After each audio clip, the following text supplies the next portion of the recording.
Thanks to the advent of blink gates, systems that were once distant are now closer than ever, light-years-wide gaps are crossed over in an instant. But, the gates are rare, they aren't everywhere, and often, to reach some places, there are still light years to cross in the old and hard way. Far from Cradle and the capital worlds, beyond even Rauku Station, the furthest blink gate from the galactic core, there lies an empty transit corridor between the station and Dawnline Shore, a hotly contested frontier territory rich in resources and worlds. This patch of space has no official designation, but people that know about it, called the place Long Rim. On paper, it's a barren no-man's land choked with space junk and littered with mined-out rocks and remnants of old battles. In reality, Long Rim is one of the largest and most heavily trafficked sub-blink shipping lanes in known space. Cargo vessels carrying food, medical supplies, construction equipment, electronics, colonists, and materiel have been moving through the area in a steady stream. It's not just that, there's people living in this barren zone. Hundreds of habitats were built in this place, first by colonists and prospectors headed to Dawnline Shore centuries ago, and more were added on by the newcomers. Pilgrims, refugees, mercenaries, Horizon collectivists, and even Horus adherents, they all come to this place that, while lawless and violent, is also potentially profitable and outside of Union's jurisdiction. Life here is cheap and short, but it is also free. Free of Union's vast bureaucracy, a person can disappear. Free of Union's hegemony, legends can be made. But, only those alive can tell these tales. Ask those bodies drifting in the void what the Rim truly is. Ask those whose ships are turned away from every port what riches can be found. Ask those who glance nervously at muscled goon in the shadow what freedom they feel. In the Rim, there's a reason why the map said there's nothing here, because there truly is nothing. Not a single habitable world is in this transit corridor. Everyone that lives here is either living in a free-floating station, generating gravity through centrifugal force, or a habitat built right into an asteroid, hopefully rich in minerals. Anything that can be recycled or reused are reprocessed, and sold. Oxygen are reprocessed and piped by oxygen miner. Sunlight and water are distributed by utility baron. Landlords hold titles to stations, collecting rents from the population marooned here, and what limited green space are confined to greenhouse station, tenuous neutral grounds monitored by local power, aware of how vital fresh food is. In this place, life is short if you aren't careful, resourceful, or canny. A loose bolt or a water leak could spell death for you and everyone you ever knew. This causes the population, both permanent and migratory, to develop an instinct and expectation of preparing for the worst. Far from how intergalactic media often depicts them, the people of the Rim are generally cooperative and collaborative. In space, there's no one but you and people on your ship, skiff, and station. Better to work together and live than stand alone and die. At this point you are probably wondering why the hell people come to this place, but it's simple: money.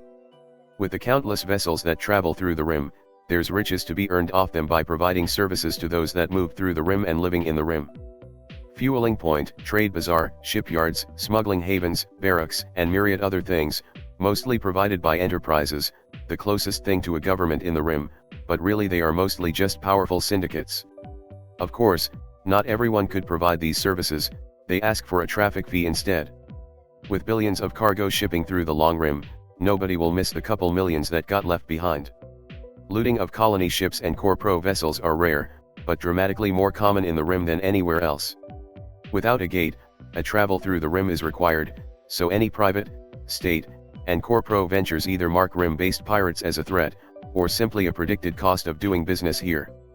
Contrary to popular omni-drama depictions of pirates as bloodthirsty marauders, most raiding conducted in the Rim are done by part-time pirate coming together for specific venture, not something long-lasting or permanent, like families banding together to attack a passing ship for supplies, or a station-wide gang boosting a docked freighter for ransom. There are professional pirates in the Rim, employed by enterprises as non-chartered mercenary company to collect taxes from either passing ship or local population, or act as hired muscle, and while these taxes are often exorbitant and earned in violence, it ultimately funds the survival of the people of the Rim. Piracy isn't just the fastest way to make money, it's also one of the few ways for people to get by.